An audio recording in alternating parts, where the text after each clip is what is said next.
Por ejemplo, lo que hace un momento uno de vosotros ha dicho que cómo es que en la iglesia, bueno, sí, lo ha dicho el profe, que cómo es que en la iglesia no sé, o sea, han aprobado unos estatutos en donde se dicen esas tonterías sobre que si es pecado el poner en cuestión una norma jurídica determinada, ¿no? O sea, cómo es que, bueno, pues eso es posible porque en aquellos tiempos, pues ahí estaba de Papa Juan Pablo II y había una serie de obispos y cardenales muy amiguetes de Álvaro del Portillo, entre ellos el cardenal Bayo, que aspiraba a ser el sucesor de Juan Pablo II. Y bueno, o sea que eso estaba así. Pero una cosa que te querría decir es que el cardenal Sebastián, Fernando Sebastián, que murió hace pocos años, escribió un libro de memorias y ahí, bueno, pues se cuenta en uno de los capítulos lo de la prelatura personal, ¿no? Bueno, la Conferencia Episcopal Española votó unánimemente en contra de la aprobación de la transformación del Opus Dei como prelatura personal, ¿no? Y comisionó al presidente, que era entonces el obispo Gavino Díaz Merchán, que era arzobispo de Oviedo, y a Fernando Sebastián, que era el secretario de la Conferencia Episcopal, los comisionó para ir a Roma y hablar con el Papa, ¿eh? Porque la Conferencia Episcopal votó no a, a la, mm, a la transformación del Opus Dei en prelatura personal y tenía una gran inquietud por ese tema, por una razón obvia, y es que en España entonces y ahora está la mitad del Opus Dei, o sea que la mitad del Opus Dei vive en España, ¿no? Y entonces, bueno, pues ahí el cardenal Sebastián cuenta las peripecias que pasaron, como en vez de recibirle el Papa, les recibió el cardenal Bayo, y entonces Gavino Díaz Merchán le dijo, pues mire, mm, Eminencia, si el Papa no nos recibe, no nos vamos a ir de aquí hasta que nos reciba, o sea que ya pueden ustedes hacer lo que crean, pero nosotros no nos vamos hasta ser recibidos por el Papa. Y entonces, al cabo de 3 días, pues les llegó una nota de que el Papa les recibiría en Castel Gandolfo. Y Juan Pablo II les recibió en Castel Gandolfo. Y ahí el cardenal Sebastián tuvo el coraje de decirle al Papa Juan Pablo II que, que ellos no habían sido consultados. ¿eh? O sea, y claro, lo cual era verdad, claro, ¿no? Y, y que, bueno, en fin, una serie de cosas, y ahí el Papa les dijo, bueno, miren, vamos a esperar a ver cómo echa a andar este asunto y ya el tiempo dirá por dónde van las cosas, ¿no? Y, y bueno, y ahí quedó, ¿no? Y cuenta el cardenal Sebastián que cuando se iban, eh, Gavino Díaz Merchán le dijo, Fernando, me parece que como sigamos en este plan, vamos a tener muy pocos amigos en Roma. Le dijo, o sea, un poco como diciendo, bueno, pues, o sea, que ya se veía un poco por dónde iban las cosas. ¿eh? Y luego, pues, en fin, ya ha pasado lo que ha pasado todos estos años y tal, pero que esto que está ocurriendo ahora es algo que es fruto de una mala acción Ya de han gobierno. aceptado la entrada en el tribunal de la causa de María Loreto. ¿Sí? Ujú. ¿Qué causa?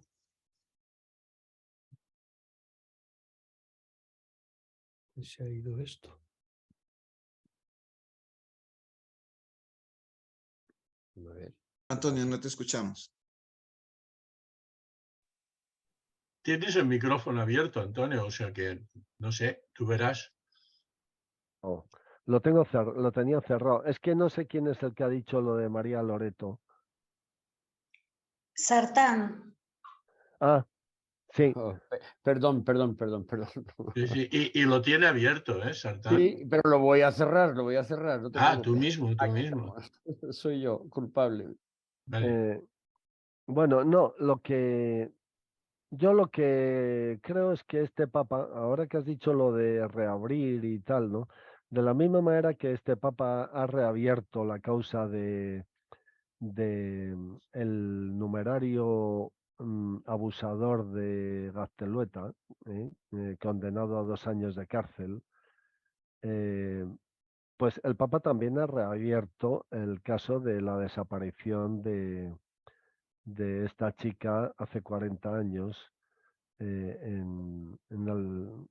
Roma, en donde tuvieron que ver algún clérigo o algo, ¿no? O sea, el Papa ha reabierto esa causa. Yo creo que este Papa sería capaz de revisar el proceso de beatificación de San José María, sobre todo teniendo en cuenta que, no sé si os acordaréis que poco antes de que se produjera la beatificación, el Papa Juan Pablo II ordenó que se repasara de nuevo el proceso porque había bastante presión en contra de esa beatificación, ¿no? Y bueno, quizá eso fue un gesto, pero no deja de ser interesante que en aquel momento se planteara, ¿no?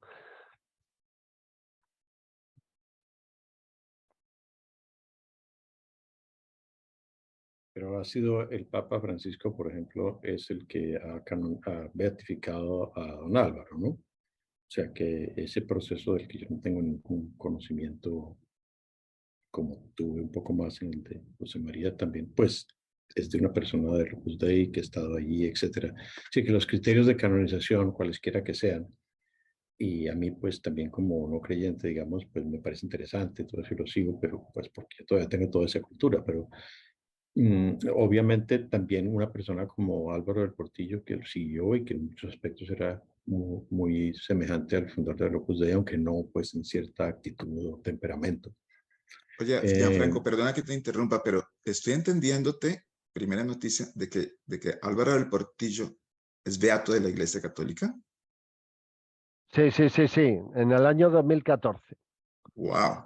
Pero bueno, de todas formas, vamos a ver. O sea, el Papa fue elegido Papa en marzo de 2013 y Álvaro del Portillo fue beatificado en verano del 2014. Eso era un proceso que estaba ya muy hecho, por así decir. Y yo creo que desde el punto de vista de política eclesiástica, yo creo que no valía la pena De acuerdo. el paralizar una cosa así. Sobre todo teniendo en cuenta que lo que he dicho antes, que en la iglesia hay cosas que tienen más importancia y cosas que tienen menos. Bueno, Y sí, de acuerdo. o sea que al fin y al cabo una beatificación o una canonización es poner a un tío en una lista. Ya está, en lo que se llama el catálogo de los santos. Es un catálogo, eso no afecta para nada a la fe, para nada.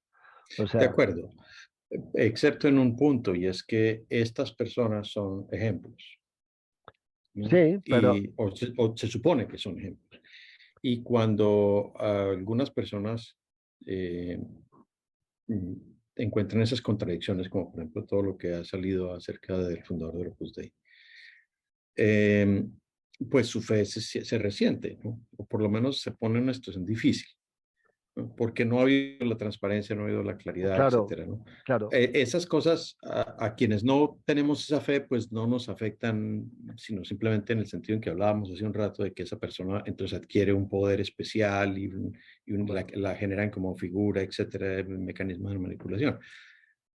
Pero esa es la parte que a mí me preocupa un poco más de esas canonizaciones, es que No, como que le pero dan pie al Opus Dei, vamos a no ver, sé. lo que pasa ahí también es que en la iglesia la mayor parte de la gente no, digamos que exagera lo que es una canonización.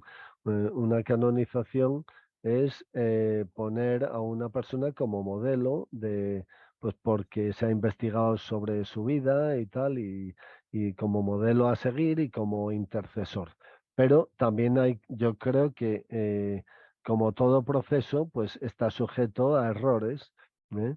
Y, hombre, de la misma manera que, pues por ejemplo, te voy a poner un ejemplo, no es al mismo nivel, pero por ejemplo, Hitler fue propuesto como Nobel de la Paz en un momento determinado. O sea, quiero decir, o sea, que es que los juicios humanos hay veces que no tienen visión histórica, ¿eh? Y la historia muchas veces desvela que la visión que se tenía en un momento determinado pues no es la misma que se tiene pasados los años, ¿eh? Hombre, el canonizar a San José María 20 años después de morir, o 16 años, o 17, pues digamos que eso ya da una idea de que, hombre, de que se ha tenido un poco de impaciencia, ¿no? ¿Eh? Eh, yo no veo ningún problema en que en el futuro se descanonice a San José María, lo mismo que a otros santos. O sea, me parece que en otra semana hablamos de de un santo de la corona que estaba muy vinculado a la corona de Aragón, me parece que se llamaba Pedro Arbués, que está enterrado en la Basílica del Pilar y que era inquisidor general y que se caracterizó por asesinar a un montón de judíos. ¿Eh? O sea, quiero decir que hoy día personajes así serían no solo no canonizables, sino que serían muy reprobables, ¿no? También es verdad que el ser humano va avanzando en humanidad. O sea, lo que yo hay veces que cuando veo algún documental que habla sobre guerras, sobre la guerra civil española o la Segunda Guerra Mundial o simplemente la guerra de Ucrania, ¿no? O sea, dices, hombre, ¿cómo es posible que el ser humano llegue a estas cosas, ¿no? O sea, ¿eh? Pero, sin embargo, durante muchos años no se veían las cosas así. El Papa era un príncipe que tenía sus ejércitos y el Papa iba a la guerra y se peleaba por los estados pontificios. Y en el Vaticano había pena de muerte. El que la suprimió la pena de muerte fue Pablo VI en el año 1968, o sea, hace 4 días. Quiero decir que aunque se sigan cometiendo atrocidades, yo creo que una de las cosas buenas que tiene el mundo en el que vivimos es que al menos, aunque se sigan cometiendo atrocidades, al menos se valoran determinadas cosas. O sea, yo creo que todo lo que habéis hablado aquí, por ejemplo, Ricardo o tú, sobre el tema de la libertad, o sea, o por ejemplo, lo que has dicho tú, Gianfranco, sobre que lo que a ti o a mí o a muchos de los que estamos en esto nos preocupa no es la institución, sino las personas, ¿no? Y que nos preocupa porque vemos el sufrimiento de muchas personas que han sufrido en su propia carne las heridas del Opus Dei, que les ha ocasionado el Opus Dei y queremos, tengamos fe o no, ¿eh? Que no se repita eso. O sea, el que estas cosas sucedan hoy día, yo creo que es algo muy positivo. O sea, que el asunto de la caridad no esté circunscrito a los cristianos, porque al fin y al cabo, pues oye, la caridad es el amor de Dios y todos somos hechos a imagen y semejanza de Dios y aunque una persona no tenga fe, sin embargo, hay un sentimiento de amor al prójimo que eso es universal, ¿no? O sea, entonces yo creo que este tipo de cosas son esta sensibilidad que hemos visto en esta reunión de hoy, que la tienen tanto gente creyente como no creyente, o sencillamente el que estemos conversando aquí, personas como dos de vosotros que habéis dicho abiertamente que no sois creyentes, y yo que digo abiertamente que lo soy, pues el que podamos hablar en el mismo lenguaje, yo creo que eso es algo muy positivo, ¿no? Y yo creo que eso influirá en un proceso de beatificación o en una revisión de un proceso de beatificación, porque a lo mejor, pues quizá la idea para canonizar a una persona hace siglos podía ser una, pero pero estamos pensando ya en los seres humanos del siglo XXI, ¿no? O sea, no es aceptable ofrecer como modelo a imitar o como ejemplo a imitar a una persona como San José María que no vivía la caridad. O sea, eso es algo que es así o que ha creado una secta en la que tiene cogidos por todas las partes a un montón de gente, ¿no? Entonces, eso, con independencia de que se sea o no se sea cristiano, eso no es aceptable. Y en la iglesia eso es algo que tiene que plantearse. Tarde o temprano habrá que plantearlo. De hecho, este Papa ha modificado ya los criterios de canonización. O sea, porque ha abierto también la posibilidad de que se canonicen personas que a lo mejor jamás se les habría canonizado. Estoy pensando ahora mismo en Carlos de Foucauld, que bueno, pues que es un ejemplo clarísimo, ¿no? De una persona que era totalmente abierta, que para él eran tan hermanos suyos los creyentes como los idólatras, como todo el mundo. O sea que, y eso yo creo que es algo muy positivo.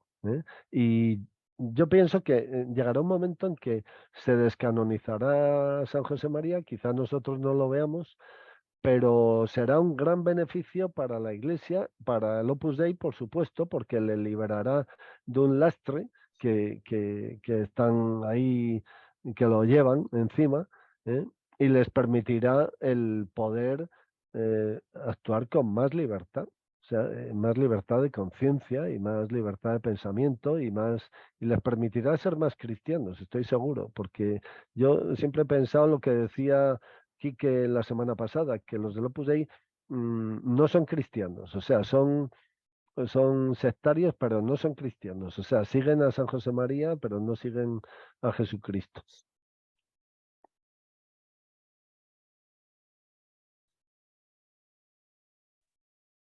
Oye, Antonio, recuerdo que alguien siempre ha mencionado, de vez en cuando sale a la luz, o se recuerda una frase que, si no me equivoco, era de Heinrich Bell, que decía que le cansaban mucho los ateos porque siempre estaban hablando de Dios.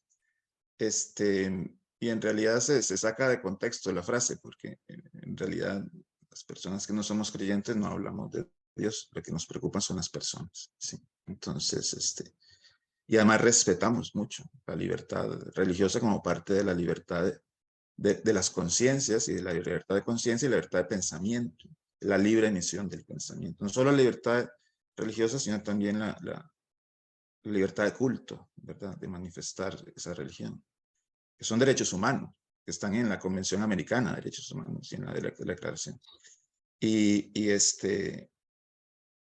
Pero sí, yo coincido con eso. Lo que nos preocupan son las personas, porque las personas deben estar antes de las instituciones. Eso hasta lo decía, no sé, Amartya Sen en un libro que se llama Primero la gente, ¿no? Que es un economista hindú, premio Nobel de Economía, primero la gente. Y eso es lo que más nos preocupa. Y bueno, como también nos consideramos personas, pues también nos preocupa por nosotros, ¿no?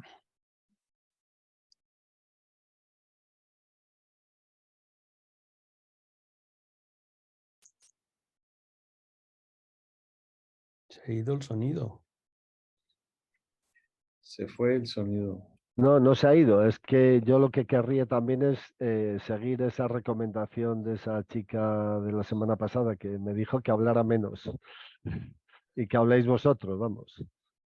Bueno, lo que pasa, Antonio, yo he estado pensando en esto un poco, y es que para hablar como hablas tú, ¿no? Hay que documentarse bien, ¿sabes? Y no es lo mismo que esto sea un simple chat que es más espontáneo, a el formato que le estás dando, que yo me gusta personalmente, porque creo que hablar de estos temas, aunque hables más tú, evidentemente, requiere una preparación previa, ¿no? Y Y entonces yo no estoy muy de acuerdo con esta chica. No sé quién es y lo respeto mucho, pero si quiere un formato de chat, pues se puede establecer de otra forma, pero yo personalmente prefiero una cosa que esté bien documentada, sea quien sea el parlante, ¿no? En este caso eres tú, pero no se preparan las cosas tan espontáneamente para hablar, para articularlas bien, ¿no? Otra cosa es que quieres decir una cosa que se te ocurre sobre la marcha y bueno, las pones y yo creo que cada uno tiene sus momentos. Aquí tenemos 5 minutos cada uno, 10 minutos, lo que sea, pero no creo que a mí personalmente me gusta este formato que está bien documentado, bien preparado y con, en este caso, el locutor principal eres tú, que tienes mucha experiencia reciente del Opus Dei, ¿no? Yo por mi parte confieso que me fui del Opus Dei hace décadas, ¿no? Entonces lo he seguido más o menos porque estoy en el ámbito académico y el Opus Dei está muy metido en el ámbito académico, ¿no? Pero sí creo que el formato actual es el válido, es decir, temas bien preparados. Mira, Esto yo es lo que creo, creo. yo te digo una cosa, hombre, yo algo lo preparo, pero también te digo que yo creo que todas vuestras contribuciones en estas reuniones a mí me parecen de un gran nivel, ¿eh? O sea, que no, quiero decir todas, o sea, porque al fin y al cabo, pues, mm, eh, o sea, hay mucha experiencia de cada uno que va saliendo al hilo del tema que se va tratando, ¿no? Y yo creo que eso enriquece muchísimo, ¿no? O sea que a lo mejor yo, pues sí, he venido un poco preparado con algunos temas para evitar que nos quedemos sin palabras, pero también es verdad que yo creo que da mucho juego el que haya, el que vuestras aportaciones, que me parecen muy valiosas. ¿Sí? Bueno, yo creo que está bien. La forma más espontánea pues está en el chat escrito, que pues ponemos cosas un poco más de broma o lo que nos ocurre sobre el momento, ¿no? Y bueno, yo pienso, yo no estaría aquí si fuese liviano esto. Si esto fuese liviano, Claro, claro. no estaría aquí. Sí, no es. Entonces, Mira, el otro día yo estoy yendo a la cátedra intergeneracional de la Universidad de Córdoba, es decir, a lo que se llama la Universidad de la Tercera Edad. ¿Eh? Y ahí me he apuntado a un curso de historia de la filosofía. Y ahí el catedrático el otro día nos dio la última clase, porque son asignaturas cuatrimestrales, y nos dijo que no se podía, o sea, que decía, lo decía de la filosofía, y decía, no se puede estudiar la filosofía desde fuera. O sea, la filosofía es algo que compromete a una persona porque supone indagar sobre la verdad. ¿Eh? O sea, supone indagar sobre la verdad. Entonces, yo creo que lo que ha dicho hace un momento, no sé si ha sido Ricardo u otro, que, que a él también le viene bien volver de vez en cuando sobre el tema del Opus Dei para entender cosas de su propia vida. Y yo creo que eso nos pasa a todos, porque me parece que una cosa muy importante es entender la propia vida. ¿Eh? O sea, entender la propia vida es algo en lo que yo creo que todo el mundo debería estar empeñado, ¿no? O sea, me parece que pasar por la vida sin entender la propia vida es algo muy triste, ¿no? Y a los que hemos sido del Opus Dei nos sucede que durante muchos años el hecho de no cuestionarnos una serie de cosas importantes y haber abandonado en manos de los directores una serie de preguntas o de cuestiones importantes de nuestra propia vida, nos ha producido un déficit de respuestas. Y el problema que a muchos quizás planteó al salir del Opus Dei era el de ir completando las piezas del puzzle, ¿no? Porque había cosas que no tenían respuesta antes, pero había que buscarles respuestas, ¿no? Y además no las puede buscar otro, las tiene que buscar uno mismo, ¿no? Entonces yo creo que una cosa muy positiva de estas reuniones o de cualquier otra reunión, porque me he enterado que también hay reuniones de ex miembros del Opus Dei de Sevilla o de tal sitio o de tal otro que de vez en cuando se reúnen pues para tomar una cerveza o tomar un café. Yo creo que eso es muy positivo porque supone, por una parte, seleccionar lo bueno, que son las personas. Es decir, no la institución, no quedarse con la institución, sino quedarse con las personas, ¿no? Y por otra parte, supone un desahogo que yo no soy psicólogo, pero he podido comprobar que si hay algo que le viene bien a muchas personas que han dejado de ser del Opus Dei, es el hablar, desahogarse y objetivar las situaciones que les han perjudicado. Es decir, que llegue un momento en el que tú digas, mira, yo soy un exnumerario, y lo digas sin el más mínimo rebozo, y sin el más mínimo reparo. Cuando llegas a decir eso ante propios y extraños, sin ningún tipo de prevención, yo creo que psicológicamente estás curado. O sea, quiero decir, porque ya digamos que para ti el Opus Dei es una cosa absolutamente pasajera, externa, pasada, ¿eh? Y que ya pues no te afecta lo más mínimo. Lo que sí es importante son las personas, efectivamente. Y en ese sentido yo creo que el contactar con otras personas que o son o han sido del Opus Dei y hablar libremente de estos temas, yo creo que es una terapia buenísima para también para reírse de uno mismo, ¿no? Que dicen que también en sí mismo es una buena terapia, ¿no? El decir, hay que ver la cantidad de gilipolleces que he hecho yo o que he dicho durante el tiempo que estuve allí, ¿no? Oye, O sea, perdón, Antonio, es que me tengo que ir porque como esta persona también tiene otras cosas que hacer claro, claro, y claro. hoy he tenido la oportunidad de estar 2 horas que muchos viernes no Sí. dispongo. Pues de nuevo les agradezco a ti, Antonio, y a todos, Ricardo y los demás. Claudia, me encanta verte. Y a los demás que he visto, a todos, y Ascensión y los demás que están aquí, les agradezco muchísimo que estén aquí. Para mí, las personas son lo primero y ustedes, para mí, se han convertido en las primeras personas, ex miembros del Opus Dei, con quienes yo tengo algún tipo de conversación después de pues, muchísimos años. Entonces, muchas gracias y aquí nos seguiremos viendo. Un abrazo muy apretado a todos. Muchas Adiós, gracias, Gianfranco. gracias a ti, Gianfranco. Adiós, adiós. Oye, permitidme, yo nunca digo nada porque ciertamente no sé nada del Opus Dei, estoy aprendiendo ahora con vosotros. Pero el otro día se me pasó una cosa por la cabeza y me la tomé en serio y es lo siguiente. O sea, ya que están en picado, si siguen así, esto puede acabar siendo un palmar de Troya. Ay, qué bueno. Mira, yo te voy a decir una cosa, Qué que bueno. me la dijo hace poco, un numerario, ¿eh? Me dijo que desde el punto de vista, o sea, la gente, digamos, no pensante del Opus Dei, que son la mayoría, es decir, los que no tienen el más mínimo sentido crítico, estos no piensan así, pero en las altas esferas están muy preocupados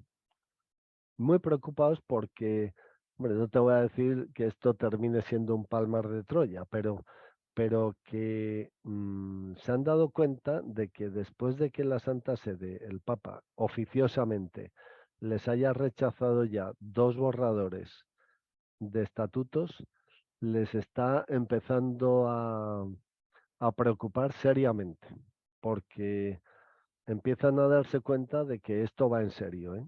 O sea, y de que lo de la tontería que dijo Isabelita de que aquí de lo que se trata es de cambiar los 10 misterios por los 15 misterios del Rosario, vamos, eso ni de broma, ¿eh?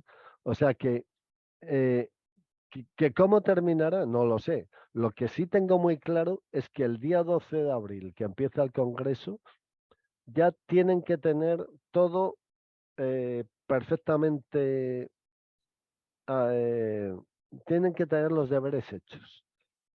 Porque si no los tienen hechos, podría ser que se suprimiera el Opus Dei, ¿eh? O sea, que no sería la primera vez en la historia de la Iglesia en donde una institución se suprime. Estoy pensando en los jesuitas, ¿eh? Que el Papa Clemente XIV les eliminó en el año 1700, pues no me acuerdo bien, pero debe ser 1770 y tantos o 1700 por ahí. Estuvieron 44 años suprimidos, ¿eh? O sea que quiero decir que en la iglesia han pasado muchas cosas, ¿eh? Y mayores torres han caído, ¿no? Como dice el refrán, ¿no? ¿Eh? O sea que ellos son conscientes de que tienen que tener cuidado, ¿eh?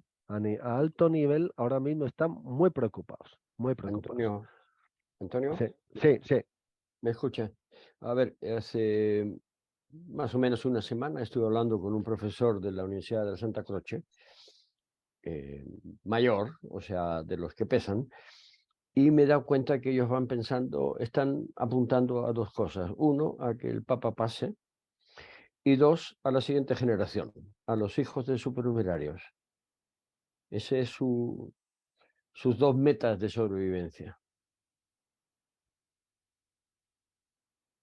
Punto. Bueno, pero quiero decir que eso es, o sea, lo de que el Papa pase, yo creo que a poco que sigamos un poco la trayectoria recientísima del Papa, en concreto la última entrevista que le han hecho, nos daremos cuenta de que el Papa está en perfecto estado de salud, ¿eh? Me refiero de salud mental, ¿eh? Que es con lo que se gobierna, ¿eh? No se gobierna la Iglesia no se gobierna con los pies, se gobierna con la cabeza, ¿eh? Y el Papa está en perfecta forma. También es verdad que tiene 86 años, pero también es verdad que los 2/3 de los cardenales del Colegio de Cardenales que tienen derecho a voto han sido nombrados por este Papa, ¿eh? O sea, que las reformas están muy consolidadas, ¿eh? Y también es verdad que, que lo que el Papa ha hecho respecto del Opus Dei parece ser que es algo que se lo pidieron los cardenales en las reuniones previas que tuvieron al cónclave. No se lo pidieron a él, sino que lo expresaron en esas reuniones. O sea que hubo bastantes cardenales que dijeron que la situación del Opus Dei era ya algo insostenible, ¿eh? O sea que quiero decir que es verdad que este Papa pasará, por supuesto, como todos, ¿eh? Sí, pero, sí, no, pero yo no me refería a la realidad, sino al refugio psicológico que están teniendo gente mayor. Sí, sí, sí, Eso bueno, es lo Que triste. puede, después la vida dirá si eso que apuntan funciona o no funciona. bueno, Pero Eso es lo triste, perdona, eso es lo triste que un peso pesado del Opus Dei, como dices tú, esté con este pensamiento que el Papa pase, ¿no? Esto refleja un inmovilismo, bueno, que no ha entendido nada todavía este hombre. ceder sin conceder con el ánimo de recuperar, estamos en sí, lo de siempre. sí, eso es verdad. O sea, y de hecho, en los brindis de los centros de Nochebuena, la idea que más ha abundado es esa. La de decir, bueno, vamos a brindar para que todo esto salga bien, un poco como a través de los montes las aguas pasarán. ¿Eh? En fin, a ver, vamos a ver si volvemos a lo mismo, ¿eh?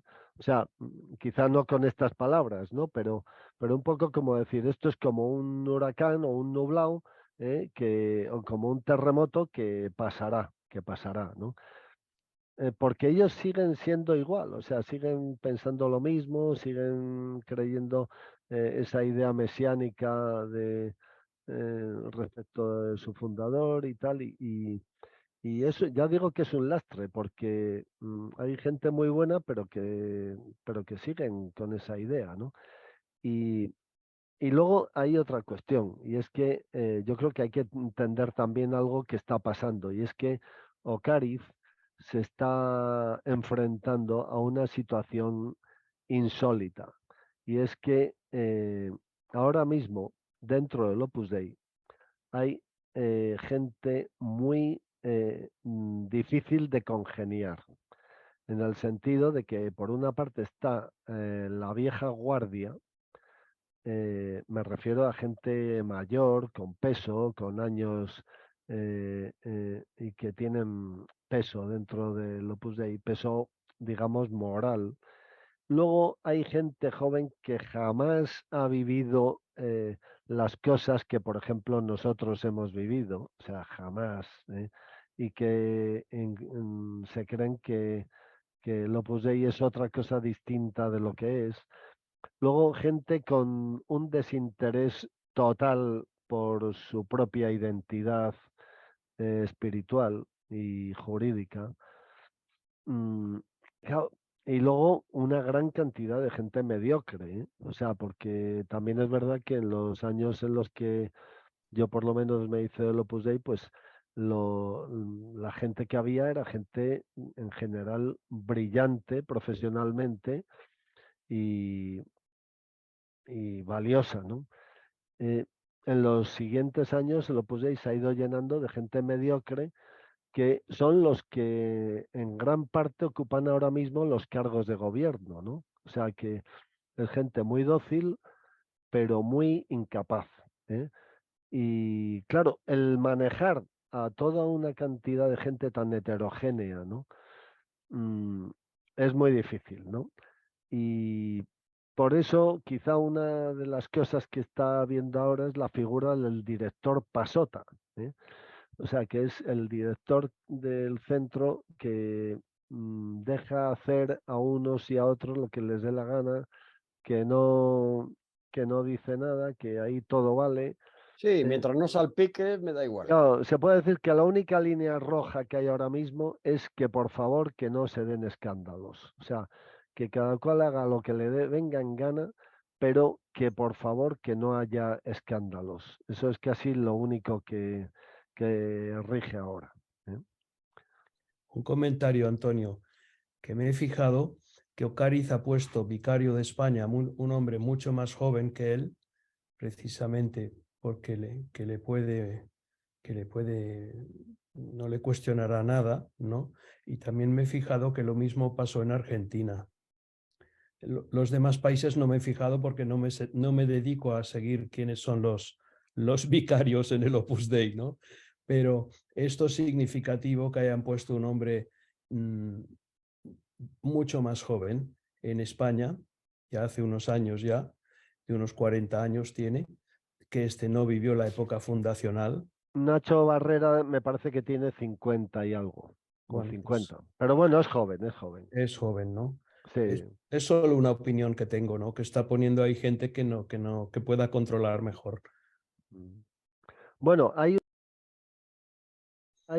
una cosa que yo quería decir, y es que ha habido cambios en algunas delegaciones y, o en comisiones, y efectivamente están aterrizando en las comisiones regionales y en las delegaciones directores de comisión o de delegación jóvenes.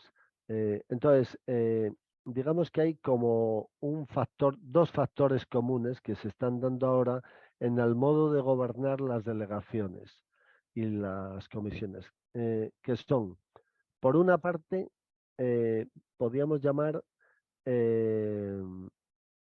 bajar a la arena. Es decir, que antes el director de la comisión o de la delegación vivía en su palacio, rodeado de oficiales, de vicesecretarios, de lo que sea, de vocales y tal, pero hay como un nuevo estilo de gobierno que se ve claramente que viene de arriba, ¿no? Que consiste en bajar a la arena y tener más contacto directo con, sobre todo con los numerarios, ¿no? eso por una parte. Y luego una insistencia llamativa en el tema de la fraternidad. Que esto a simple vista puede parecer algo muy bueno, muy positivo, ¿no? Pero claro, todos sabemos lo que entienden por fraternidad en el Opus Dei.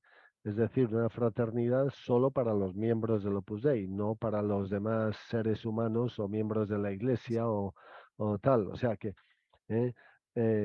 Lo cual es como ahondar más en el carácter sectario o de grupo, ¿no? Y eso yo creo que está orientado también a la posible desbandada que podría haber después del Congreso. ¿Eh? Porque claro, cuando después del Congreso se les diga a todos los miembros del Opus Dei, no ya de palabra, sino por escrito, porque los estatutos yo creo que aparecerán publicados por todas partes, ¿no? Pues cuando vean que les han estado tomando el pelo durante tantos años, ¿no? Y que los laicos no han pertenecido nunca a la prelatura y que por eso pues habrá que hacer algún apaño o algo de tipo jurídico para que pertenezcan a algo, ¿no? Y cuando se vea que ese supuesto carisma que era la santificación del trabajo ordinario por parte de los laicos y que los laicos, que los curas no mandan en el Opus Dei y cosas de estas, resulta que es justo todo lo contrario, cuando vean que les han mentido, va a haber una desbandada. O sea, entonces, de alguna manera, todo esto está orientado a cerrar filas, a, a entender la fraternidad em, en un sentido muy interno, ¿eh? Y en definitiva es ahondar en la secta, en lo que es la mentalidad sectaria, ¿no? Si a eso le unimos un modo de gobierno más de bajar a la arena, ese bajar a la arena supone tener una mayor información directa por parte del vicario delegado o del vicario regional, ¿no? En Eso es unos una tiempos. imagen taurina, ¿no? Lo dices bajar a la arena, yo no la entiendo, pero Bueno, es bajar, bueno, o si me dices tocar tierra, tocar ah, tierra. O sea, quiero decir, no quedarse gobernando como hacía Felipe II, que estaba en su despacho 16 horas diarias, ¿no? Sino ir a ver qué pasa en la calle, ¿no? ¿Eh? O una sea, pregunta, Antonio. Antonio, una pregunta muy breve. ¿Cómo es que un laico que no es miembro de la prelatura puede votar al prelado? porque lo dicen los estatutos. Ah, Claro. Es como si tú dices que los cooperadores orgánicos pueden votar al prelado. Bueno, es una votación para una propuesta, ¿eh? Ahí el que nombra al prelado es el Papa, ¿eh? O sea, sí. que eso también son cosas que hay que matizar, o sea, porque en mis tiempos, cuando, por ejemplo, salió de prelado Javier Echevarría, dice, no, ya se ha elegido al padre. No, no, no. Lo que se ha elegido es a un candidato, ¿eh? El nombramiento lo hace el Papa, ¿eh? De tal manera que si el Papa hubiera querido que en vez de ser prelado Javier Echevarría o Cáriz, el Papa hubiera nombrado a otro, pues sería otro. Lo que Sí, pasa es que lo que ha apuntado es muy interesante. Es decir, teóricamente en este congreso solamente podrán estar los sacerdotes. O sea, no, no, no, estricto, no, no, no, no, no, no, no, sí, ya no sé que no, porque pero, no, no sí, porque los estatutos establecen que los laicos, que son inscritos y que son congresistas puedan votar no al prelado, sino sí, una al propuesta. Pero es vamos, divertido. En el fondo dices, esto es la cuadratura del círculo. Señores que no claro, que son no, los que los no, estatutos. No, no no, se entiende. que que ahí encontramos montones de disfunciones jurídicas. O Problema sea, gordo. claro, problemas jurídicos gordos, o sea, de incongruencias, ¿eh? Pero bueno, precisamente por eso el Papa les ha dicho que tienen que aclararse, o sea, porque no se puede estar así, claro. O sea, Yo me muero de curiosidad por saber qué hacen. De verdad, me estoy divirtiendo viendo a ver cómo hacen la cuadratura del círculo. O sea, sí, Sí. es un caso muy curioso, desde luego. O sea, es como estudiar un suceso histórico, pues no sé, la desaparición de los templarios o la herejía de los cátaros o pero la eso guerra. no eran cosas claras. Esto es bastante más liado. Esto está más liado que el testamento de una loca. Sí, sí, está muy liado, muy liado. Por eso están preocupados, a alto nivel, sobre todo me refiero a los canonistas del Opus, hay una gran preocupación. ¿eh?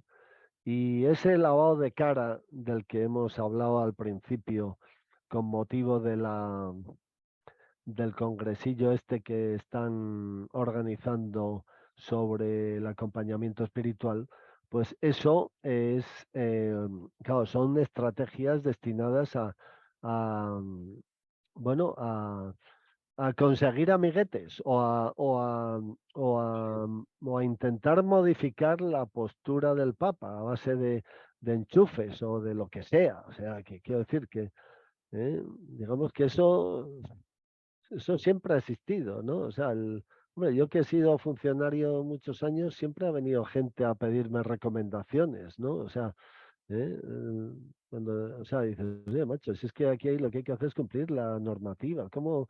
No, hombre, pero es total, o sea, siempre el tráfico de influencias, el enchufe, la mafiosería, los amiguetes, o sea, incluso hasta en el modo de expresarse, San José María, hablando de Álvaro del Portillo, decía que Álvaro había metido el espíritu del Opus Dei en el Concilio Vaticano II a base de amiguetes que tenía. O sea, si es que, joder, si es que así han funcionado toda la vida, ¿no? A base de política eclesiástica.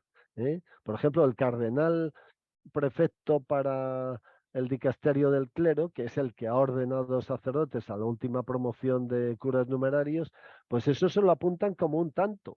Dice, hombre, es que este cardenal nos quiere y tal, pero bueno, no, pero, oye, vamos a ver, si es que hay que distinguir, si tú a un cardenal le dices, oye, tú tendrías inconveniente en ordenar a mis sacerdotes, pues por supuesto que no, claro que sí, te los ordeno sin ningún problema, pero eso no tiene nada que ver con que luego ese cardenal en su puesto de prefecto de un dicasterio tenga que cumplir una normativa y unos principios, ¿no? Pero estos se creen que a base de política eclesiástica y de labor de pasillo van a conseguir una serie de cosas y están muy equivocados, o sea, porque así no se funciona.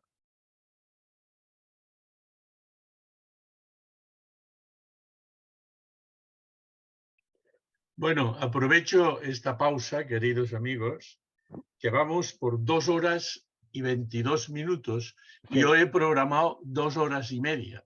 Bueno, Pero no os yo tengo que decir preocupéis. que la Dime, dime. semana que viene yo no puedo estar el viernes porque me voy con la Cátedra de Historia Medieval de la Universidad de Ancianos de Córdoba, Pues qué bonito. que vamos a ir al Castillo de Montiel, que es un lugar en donde se produjo el cambio de dinastía de los borgoñones a los Trastámara, ¿no? Porque ahí hubo un conflicto dinástico y decidieron resolverlo mediante un duelo. Y entonces ahí, en el castillo de Montiel, tuvo lugar el duelo entre Enrique II Trastámara, que era hijo ilegítimo del rey, y Pedro I el Cruel, que era hijo legítimo. Y ahí, pues Pedro I el Cruel perdió no solo la corona, sino la vida, ¿no?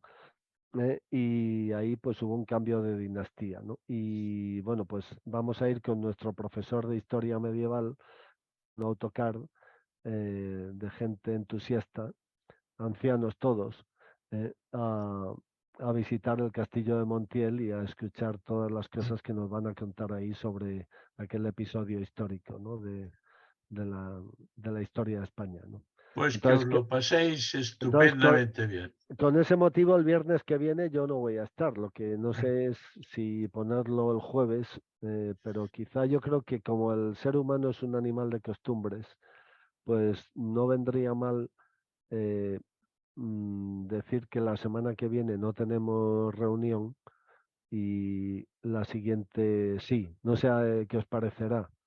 Yo lo que tú digas, Antonio. Bien. A mí, por mi parte, bien, yo no puedo estar. Lo que quiero es, si te parece, es que algún día nos pongas algunos deberes, entre comillas, unos deberes muy light. Bueno, pues mira, no estaría mal, ¿eh? Pues entonces lo que voy a hacer va a ser que voy a poner en Opus Libros, voy a escribir en Opus Libros algún artículo en donde pondré algunas ideas que podrían ser tratadas no la semana que viene, sino la siguiente. Bueno, muy bien. ¿Os parece bien?